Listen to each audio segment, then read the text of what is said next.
মফস্বলে যে প্রবলেমটা হয় তারা এক জিনিস সব শেখায়, মানে এখানে লিখে দেয় অ্যাডভার্টাইজমেন্ট থাকে, এখানে যত্ন সহকারে রবীন্দ্রসঙ্গীত, নজরুলগীতি, এডুকেশন কোয়ালিফিকেশন দেখে যদি আপনারা মানে গানের টিচার বাঁচেন সেটা তার থেকে মানে ভুল বলবো না আর কিছু হয়। স্বরলিপি আমরা নিজেরাই পারবো যদি সঠিকভাবে আমরা শিখি।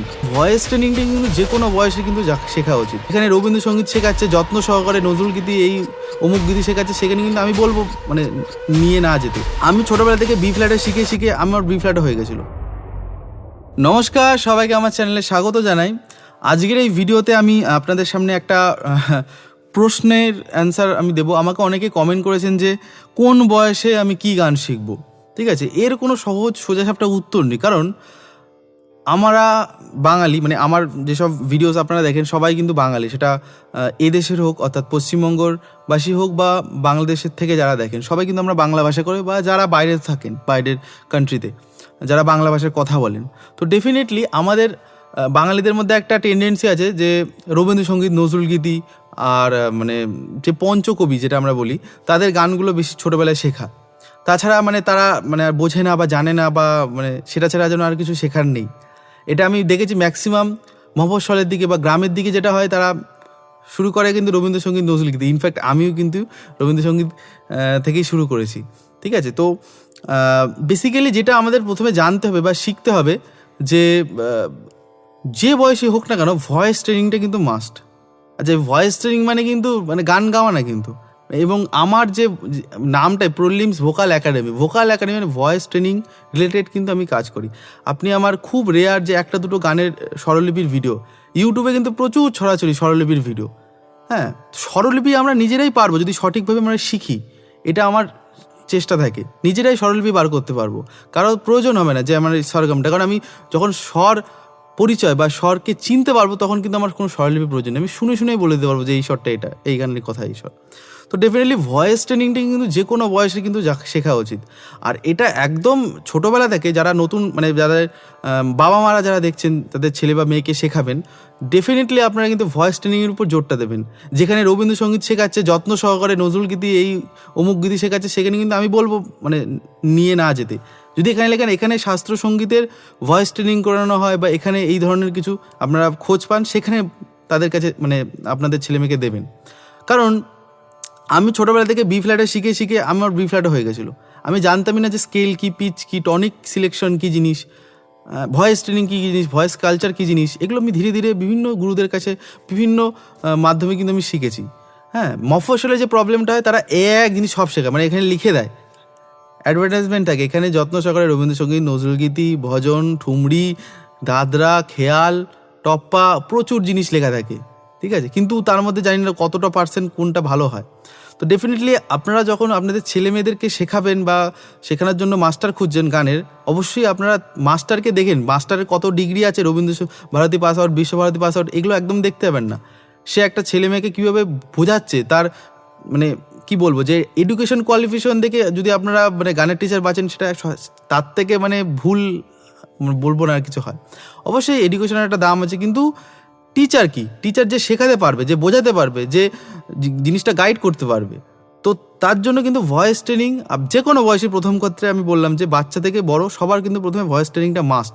স্বর চেনার প্রচণ্ড প্রয়োজন আছে, সেটা পাল্টা করে হোক, সাপার্ট করে হোক। আমি যেসব পদ্ধতি বলি প্রচুর ভিডিও, এই ভিডিওতে আমি জাস্ট মানে কোশ্চেনের অ্যান্সার দিচ্ছি আপনাদের। তো এটা গেল। আচ্ছা, এইবার যারা টিনেজ, যারা স্কুল কলেজ পাস আউট বা স্কুল কলেজে পড়ছে, তারা কি করবে? আমি বলবো যে তারা এখনকার দিনের কিন্তু সোশ্যাল মিডিয়ার যুগ, অর্থাৎ জেন জি আর জেনারেশন জি এর পরে জেড এর পরে যেটা এক্স হয়তো, তো এই জেনারেশনে কিন্তু তোমরা বিলং করছো। তো তোমাদের জন্য কিন্তু ডেফিনেটলি আগেকার দিনের গানগুলো শিখতে হবে বা জানতে হবে, শুনতে হবে। তার সাথে সাথে তোমাদের নতুন জিনিসগুলো কিন্তু অ্যাডাপ্ট করতে হবে। এখনকার দিনে এআই চলে এসছে, কারণ তোমাদের জন্য তোমরাই কিন্তু মানে ফিউচারে থাকবে। তো তোমাদের কিন্তু যেরকম কালচার এখনকার দিনে, যেরকম গান বাজনার রূপ হচ্ছে, তোমাদের কিন্তু সব শিখতে হবে। কারণ সেটা রবীন্দ্রসঙ্গীত, নজরুলগীতি হিসেবে লাইট গান, আর এখন তো সোশ্যাল মিডিয়ার যুগ, তো সবাই এখন কন্টেন্ট ক্রিয়েটার, সবার সিঙ্গার, সবারকে কিন্তু গাইতে হবে, গিটার বাজিয়ে হোক বা পিয়ানো বাজিয়ে হোক। তো গান শেখার পাশাপাশি তোমাদের একটা ইনস্ট্রুমেন্ট শেখাটা প্রয়োজন। সেটা হারমোনিয়াম, তো অবশ্যই তোমাদের হারমোনিয়ামটা জানা উচিত। তার সাথে সাথে বোথ হ্যান্ডসে কীভাবে পিয়ানো প্লে করতে, এটা কিন্তু তোমাদের শেখা উচিত। যারা গান বাজনা নিয়ে একটু সিরিয়াস, শুধু গান গাইলে এই যুগে কিন্তু কোথাও হবে না, চান্স হবে না। আমাকে অনেকে ফোন করে, দাদা আমি অমুক গান করি, এই গান করি, 15 দিনে সেই একই গান, একই জিনিস কত মানুষ শুনবে? একটা সময় এবার মানুষ বোরিং ফিল করবে, তখন নতুন গানের জন্ম হবে, নতুন কিছু, নতুন ভয়েস কালচার বা নতুন, যেটা আমি বলি যে নতুন সাউন্ডের জন্ম হবে। এখন হয়ে গেছে অলরেডি। অরিজিৎ সিং তার উদাহরণ। অরিজিৎ সিং যদি চাইতো যে সে কিশোর কুমারের নকল করে যাবে, কুমার শানুর নকল করে যাবে, বা উদিত নারায়ণের নকল করে যাবে, বা সোনু নিগমের নকল করে যাবে, সে কিন্তু করতে পারতো। সে একটা নিজের সাউন্ড ক্রিয়েট করেছে, তার ভয়েস থ্রোয়িংই আলাদা, টেক্সচার, তার কাছে কোনো কিছু মানে না, মানে সে কোনো টেকনিকই ফলো করে না, মানে সে তার নিজেই একটা টেকনিক।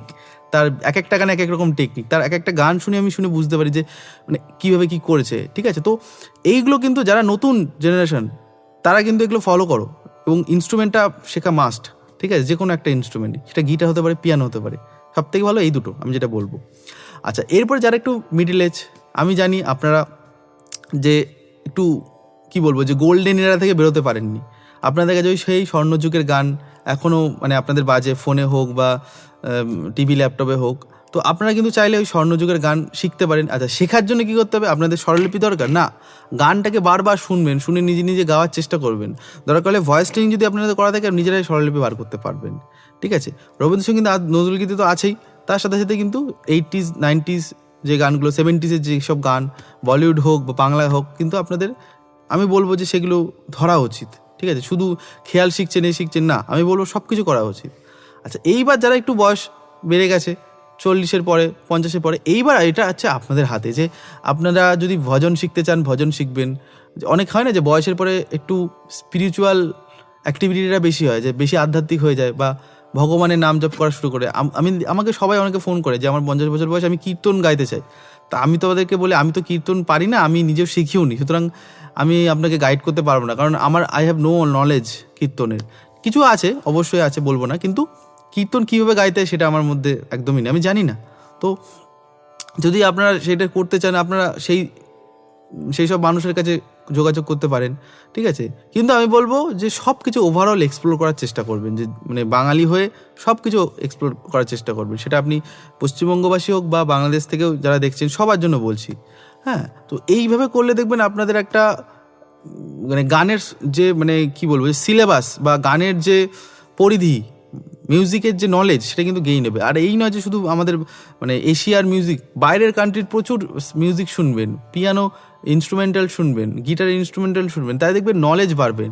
আমার এমনি আমি শুধু খেয়াল গাই না, আমি আপনাদের ভিডিও করি, এই স্টেজে গাই এক, আর নিজে প্র্যাকটিস করি এক, মানে আমার বাড়ি যদি আপনারা কেউ আসেন, মানে অবাক হয়ে যাবেন, এরকম একটা ব্যাপার। সকালে উঠি আমি রেওয়াজ করে শুরু করি, তারপরে উঠে স্প্যানিশ গিটার বাজাই, তারপরে দুপুরে পিয়ানো বাজাই, একটু পরে ড্রাম বাজাবো, তারপরে কিছু করবো, মানে মিউজিক্যাল আমার সকাল থেকে শুরু হয়, রাতে শেষ হয়, ঠিক আছে?